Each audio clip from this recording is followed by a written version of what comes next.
వ్యాసం వ్యాసకరం వందే మునిం నారాయణం స్వయం యతః ప్రాప్తకృపా లోకా లోకా ముక్తా కలేర్గ్రహాత్ యస్య తుండాచ్యుతశ్చ్యుతో రాజతేయం రసాత్మకః తమచ్యుతకథా కుంజే సుకూజంతం శుకం భజే. శ్రీధరం శ్రీధరం వందే శ్రీధరైకపరాయణం. శ్రీధరం శ్రీధరం వందే శ్రీధరైకపరాయణం. యస్యైవ శ్రీప్రసాదేన శ్రీధరేయం కృతిః కృతా. రాధా భక్తిర్హరిర్జ్ఞానం తాభ్యాం యా చ సమన్వితా తాం శ్రీభాగవతీం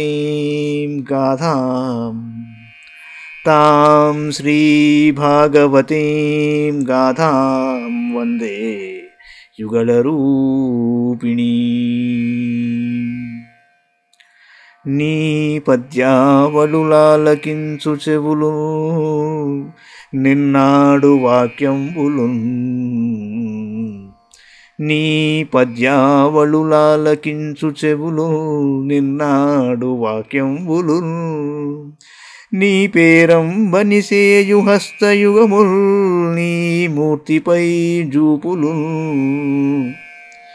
నీ పాదంబుల పొంత మ్రొక్కు శిరముల్ నీ సేవపై జిత్తముల్. నీపై బుద్ధులు మాకు నిమ్ముగరుణలు. నీపై బుద్ధులు మాకు నిమ్ముగరుణలు. నీరేజ పత్రేక్షణ నీరేజ పత్రేక్షణ.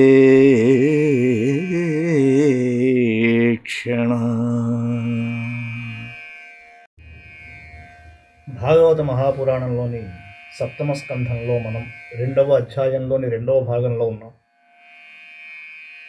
ఇక పూర్వం చూసాం, హిరణ్యకశిపుడు తల్లి దితిని అలాగే హిరణ్యాక్షుడి భార్యని ఓదారుస్తూ ఒక కథని చెప్పాడు. చాలా ఆశ్చర్యం. చాలా తాత్వికపరమైన అంశాలను హిరణ్యకశిపుడు ఉద్బోధ చేస్తున్నాడు వీళ్ళకి. ఆ కథ చెప్పేటప్పుడు ఒకానొక రాజుగారు చనిపోయినప్పుడు భార్యలు విలపిస్తుండగా ఆ బంధువుల యొక్క రోదన ధ్వనిని విని యమధర్మరాజు స్వయంగా బాలుని వేషంలో అక్కడికి వచ్చి వారితో ఇలా అన్నాడు. యమధర్మరాజు ఏమన్నాడో ఇవాళ చూ. యమౌవాచ అహో అమీషాం వయసాధికానాం విపశ్యతాం లోకవిధిం విమోహః. అహో అమీషాం వయసాధికానాం విపశ్యతాం లోకవిధిం విమోహః. యత్రాగతస్తత్ర గతం మనుష్యం స్వయం సధర్మా అపి శోచంత్యపార్థం. యముడన్నాడు, వీరు వయస్సులో పెద్దవారు, లోకములోని ప్రాణుల యొక్క జనన మరణములను చూస్తూనే ఉన్నారు, అయినను మెండైన మోహములో పడిపోయారు. ఈ మానవుడు ఎచటి నుండి వచ్చనో అక్కడికి వెళ్ళినాడు, వీరు కూడా ఏదో ఒకనాడు వెళ్ళవలసిన వారే, అయినను వ్యర్థంగా శోకిస్తున్నారు. ఇది మిగుల ఆశ్చర్యకరము. అహో వయం ధన్యతమా యదత్ర చక్త్యాః పితృభ్యాం న విచింతయామః. అవక్ష్యమాణా అబలా వృకాదిభిః సరక్షితా రక్షతి యో హి గర్భే. మేమెంతయూ ధన్యజీవులము. మా తల్లిదండ్రులు మమ్ములను వదిలిపెట్టి వెళ్ళారు. మేము శారీరకంగా దుర్బలులమైనను మాకు ఎట్టి చింతయను లేదు. తోడేళ్లు మొదలగు క్రూర మృగములు మమ్ము ఏమీ చేయలేవు. మేము తల్లి గర్భంలో ఉన్నప్పుడు రక్షించిన దేవుడే మమ్మలను జీవిత పర్యంతము కాపాడును. య ఇచ్ఛయేష సృజతీదమవ్యయో య ఏవ రక్షత్యవలుంపతే జయః. తస్యా బలాః క్రీడనమాహురీషితుః చరాచరం నిగ్రహ సంగ్రహే ప్రభు.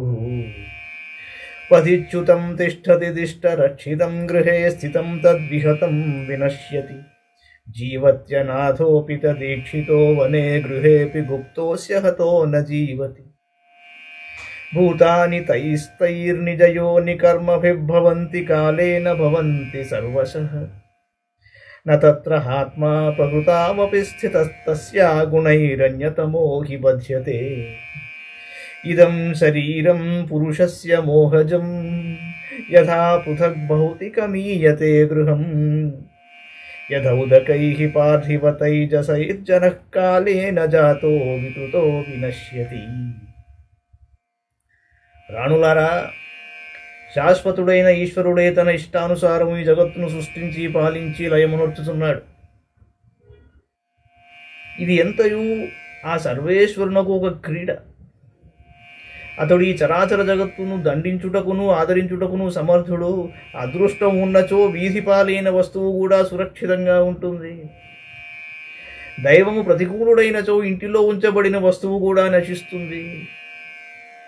జీవుడు ఎవరు తోడు లేకున్నను దైవానుగ్రహమున అడవిలో కూడా జీవించి ఉండును, కాని దైవము చిన్న చూపు చూచినచో ఇంటిలో దాగికొన్నను మృత్యుపాలవుట తచ్చను. ప్రాణులారా, ప్రాణులు వాటి పూర్వజన్మ కర్మవాసనలను అనుసరించి జన్మిస్తూ ఉంటాయి. కాలము ఆసన్నమైనంతనే అవి మరణించుచుండును, కానీ ఆత్మ శరీరము కంటే భిన్నమైనది. అందువలన శరీరంలో ఉన్నను దాని జనన మరణ రూప ధర్మములు ఆత్మకు అంటవు. మానవుడు మట్టితో నిర్మించిన తన గృహమును తనకంటే వేరుగా భావిస్తాడు. అలాగే పాంచభౌతికమైన ఈ శరీరం కూడా ఆత్మ కంటేను వేరైనది. కానీ మోహవశమున అతడు దానిని తనదిగా భావిస్తాడు. మట్టిని నీటితో తడిపి కుండను తయారు చేసి అగ్నిలో కాల్చిన తరువాత కుండ సిద్ధమవుతుంది. కాలాంతరమున కుండ పగిలినప్పుడు తిరిగి అది తన మూలతత్వములైన మట్టి, నీరు, నిప్పులో కలిసిపోతుంది. అలాగే పంచభూతములతో నిర్మాణమైన ఈ శరీరము కాలప్రభావంచే నిర్మింపబడుతుంది. కాలక్రమమున మార్పు చెంది నశించిపోతుంది. కర్రలలో వ్యాపించి ఉన్న అగ్ని వాటికంటే వేరుగా కనిపిస్తుంది. దేహంలో ఉన్నను వాయువునకు ఆ దేహంతో ఎట్టి సంబంధము ఉండదు. ఆకాశము సర్వత్రా ఒకే విధంగా ఉన్నను అది ఎట్టి గుణదోషముతోనూ లిప్తము కాదు. అలాగే సమస్త జీవుల దేహములలో ఉండి వాటికి ఆశ్రయమైన ఆత్మ కూడా వాటికంటేను భిన్నంగా నిర్లిప్తంగా ఉంటుంది.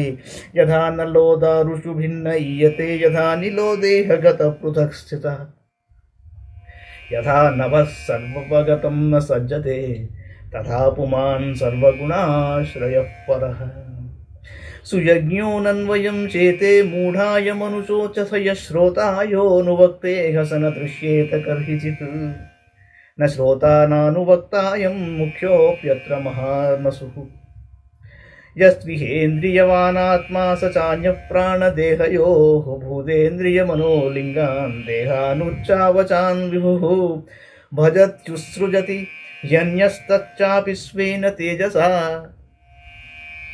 యావల్లింగాన్వితో హ్యాత్మా తావత్ కర్మ నిబంధనం తతో విపర్యయ క్లేశో మాయాయోగో నువర్తతే వితథాభినివేశోయం యద్గుణేష్వర్థదృగ్వచః యథా మనోరథస్వప్నః సర్వమైంద్రియకం మృషా అథ నిత్యమనిత్యం వా నేహ శోచంతి తద్విదః నాన్యథా శక్యతే కర్తుం స్వభావశోచతామితి లుబ్ధకో విపినే కశ్చిత్ పక్షిణాం నిర్మితోంతకః వితత్య జాలం విదధే తత్ర తత్ర ప్రలోభయన్. మూఢులారా, శోకింపకూడని దానిని గూర్చి మీరెందుకు శోకిస్తున్నారు? ఈ శోకమునకు కారణమైన సుయజ్ఞుని శరీరమైతే మీ ఎదుటనే పడి ఉన్నది. దానిని మీరు చూస్తూనే ఉన్నారు. మీ మాటలను వినువాడు, మీతో మాట్లాడువాడు ఎన్నటికీ ఎవరికి కనబడడు. ఇప్పుడు కూడా అతడు కనబడటలేదు. ఇక అతని కొరకై శోకించుట ఎందులకు? శరీరమునందు అన్ని ఇంద్రియముల చేష్టలకు హేతువు ముఖ్య ప్రాణము. అది ముఖ్యమైనదే అయినప్పటికీ అది మాట్లాడదు, వినదు. ఏలయన అది జడము. దేహేంద్రియముల ద్వారా అన్ని పదార్థములను చూచుచున్నది ఆత్మ. అది శరీరము కంటేను ప్రాణముల కంటేను విలక్షణమైనది. ఆత్మ అఖండము, సర్వవ్యాపకము అయినను పంచభూతములు ఇంద్రియములు మనసు అను వానితో కూడి దేవ మనుష్య పశు పక్ష్యాది శరీరములను ధరిస్తుంది. తన బుద్ధిబలముతో ముక్తిని కూడా పొందుతుంది. వాస్తవంగా అది వాటికంటే వేరైనది. పంచప్రాణములు పంచకర్మేంద్రియములు పంచ జ్ఞానేంద్రియములు బుద్ధి మనస్సు అను 17 తత్వముల కార్యరూపమైన లింగ శరీరముతో కలిసి ఉన్నంత వరకును జీవుడు కర్మలలో బంధింపబడి ఉంటాడు. ఈ బంధములకు కారణమైన మాయ వలన కలిగే మోహము క్లేశము తప్పనిసరిగా జీవుని వెంబడించి ఉంటాయి. ప్రకృతి యొక్క గుణములను వాటి కార్యరూపములైన వస్తువులను సత్యమని భావించుట పలుకుట అజ్ఞానము. మనోరథములు నెరవేరుటకు కల్పింపబడిన వస్తువులన్నీయును స్వప్నముల వలె మిథ్యయే. ఇంద్రియముల ద్వారా గ్రహింపబడిన వస్తువులను మిథ్యయే. అందువలన శరీరము యొక్క ఆత్మ యొక్క తత్వమును ఎరింగిన జ్ఞానులు అనిత్యమైన శరీరము కొరకు గాని నిత్యమైన ఆత్మ కొరకు గాని శోకింపరు. జ్ఞానము దృఢముగా లేనట్టి అజ్ఞానులు ఎల్లప్పుడూ శోకిస్తూనే ఉంటారు. అట్లని వారు దేహాదుల స్వభావముకు అనిత్యత్వమును మార్చి వాటిని శాశ్వతంగా మార్చలేరు కదా. అది అసంభవమైన పని. అంతేగాక అట్టి మానవుల స్వభావము మారుట కూడా అసంభవమే. కావున నిత్యానిత్య వస్తు వివేకము గలవారు శోకించుటయే వ్యర్థమని తలంతురు. ఒకానొక అడవిలో ఒక వేటగాడు ఉన్నాడు. విధాత వానిని పక్షులను హతమార్చుటకై కాలస్వరూపినిగా సృష్టించినట్లున్నది. కులింగమిథునం తత్ర విచరత్ సమదృశ్యత తయోః కులింగీ సహసా లుబ్ధకేన ప్రలోభిత సా సజ్జత శిశస్తంత్యాం మహిషీ కాలయంత్రితా కులింగస్తాం తథాపన్నాం నిరీక్ష్య వృషదుఃఖితః స్నేహాదకల్పకృపణకృపణాం పర్యదేవయత్ అహో అకరుణో దేవ స్త్రియా కరుణయా విభుః కృపణం మానుషోచంత్యా దీనయా కిం కరిష్యతి కామం నయతు మాం దేవ కిమర్థేనాత్మనో హి మే దీనేన జీవతా దుఃఖమనేన విధురాయుషా కథం త్వజాతపక్షాంస్తాన్ మాతృహీనాన్ వివర్ణ్యహం మందభాగ్యాః ప్రతీక్షంతే నీడే మే మాతరం ప్రజాః ఏవం కులింగం విలపంతమారాత్ ప్రియా వియోగాతురమశ్రుకంఠం స ఏవ తం శాకునికశరేణ వివ్యాధ కాలప్రహితో విలీనః ఏవం యూయమపశ్యంత్యః ఆత్మాపాయమబోద్ధయః నైనం ప్రాప్స్య సశోషంత్యః పతిం వర్షశతైరపి. అతడు పక్షులను ప్రలోభపెట్టి పట్టుకున్నటికీ అచ్చటచ్చట వలలను పన్ని ఉన్నట్ట. ఒకనాడు అతడు వడ్రంగి పెట్టెల జంటలు గింజల కొరకై తిరుగుచుండుట చూశాడు. వెంటనే ఆ వేటగాడు ఆడుపక్షిని ప్రలోభపరిచి వలలో బంధించాడు. విధివశమున ఆడుపిట్ట వలలో చిక్కుకున్నది. మగపక్షి ఆపదలోనున్న ఆడుపక్షిని చూచి మిగులు దుఃఖించెను. నిస్సహాయురాలయ్యున్న ఆడుపక్షి కొరకై అది పరితపిస్తూ ఇలా అన్నది, విధాత సర్వశక్తిమంతుడే అయినను మిక్కిలి నిర్దయుడు. ఈ నా సహచరి ఒక స్త్రీ అదృష్టహీనుడనైన నా కొరకు దీనంగా శోకిస్తోంది. దీనిని తీసుకుని పోయి అతడు ఏమి చేయునో కదా. ఆ దేవునకు ఇష్టమైనచో నన్ను తీసుకుని పోవలసి ఉండెను. ఇప్పుడు నా భార్య లేకుండా విధురుడనైన నేను దైన్యముతో దుఃఖముతో నిండిన ఈ జీవితాన్ని ఎలా గడపాలి? మా పిల్లలు మందభాగ్యులు, వాటికి ఇంకనూ రెక్కలు కూడా రాలేదు. అవి తమ తల్లి కొరకై గూటిలో ఎదురు చూస్తున్నాయి. తల్లిని కోల్పోయిన మా పిల్లలను ఇక మీదట ఎలా పోషించాలి? ఈ విధంగా మగపిట్ట తన అర్ధాంగి వియోగమును భరింపజాలక మిక్కిరి విలపింపసాగెను. దుఃఖాతిరేకము చే దాని కంఠము బొంగురుపోయింది.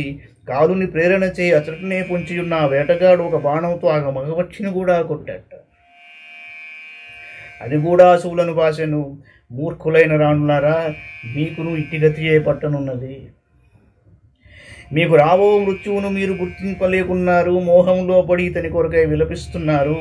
100 సంవత్సరముల వరకు ఇట్లు గుండెలు బాదుకొంచు శోకించుచున్నను మీరు మీ పతిని మాత్రము పొందలేరు అన్నాడు. హిరణ్యకశిపుడు వాచ బాల ఏవం ప్రవదతి సర్వే విస్మితచేతసః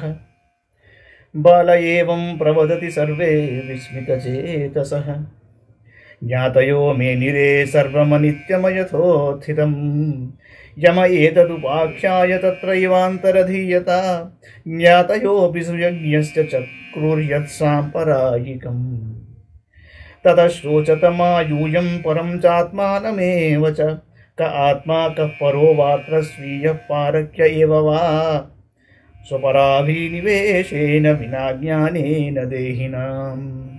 హిరణ్యకశిపుడు అన్నాడు, బాలుని రూపంలోనున్న ఆ యమధర్మరాజు చెప్పిన జ్ఞాన విలసితమైన ఈ మాటలకు అందరూ ఆశ్చర్యపడ్డారు. ఉషీనరుని బంధుమిత్రులు రాణులు ఈ సంసారము అందరి సుఖదుఖములు అనిత్యమనియు మిచ్చయనియు తెలుసుకున్నారు. యమధర్మరాజు ఈ ఉపాఖ్యానమును తెలిపి వెంటనే అంతర్ధానమయ్యాడు. సుయజ్ఞుని బంధుమిత్రులు అతనికి అంత్యక్రియలను నెరపారు. కనుక మీరు మీ కొరకు గాని ఇతరుల కొరకు గాని దుఃఖింపదగదు. ఈ జగత్తులో మనవాడు ఎవడు, పరాయివాడెవడు? మన వస్తువేది, ఇతరుల వస్తువేది? ప్రాణులు అజ్ఞానము చే ఇది నాది, ఇది పరులది అని భేదబుద్ధిని కలిగి ఉంటారు. ఇవన్నీ హిరణ్యకశిపుడు చెబుతున్న విషయాలు. చాలా ఆశ్చర్యంగా ఉంటుంది. నారదవాచ ఇది దైత్యపతేర్వాక్యం దితిరాకర్ణ్య సన్నుష. ఇది దైత్యపతేర్వాక్యం దితిరాకర్ణ్య సస్నుష. పుత్రశోకం క్షణాత్వక్వా తత్వే చిత్తమధారయత్. నారదుడు అన్నాడు, ధర్మరాజా, హిరణ్యకశిపుని ఈ మాటలను విని దితియు ఆమె కోడలను అదే క్షణంలో పుత్రశోకమును వీడిరి తమ చిత్తములను పరమాత్మతత్వమునందు లగ్నమునొచ్చారు. ఇది శ్రీమద్భాగవతే మహాపురాణే పారమహంస్యాం సంహితాయాం సప్తమస్కంధే ద్వితీయోధ్యాయః. మంగళం భగవాన్ విష్ణుః మంగళం గరుడధ్వజః మంగళం పుండరీకాక్షో మంగళాయతనో హరిః. సర్వం శ్రీకృష్ణార్పణమస్తు.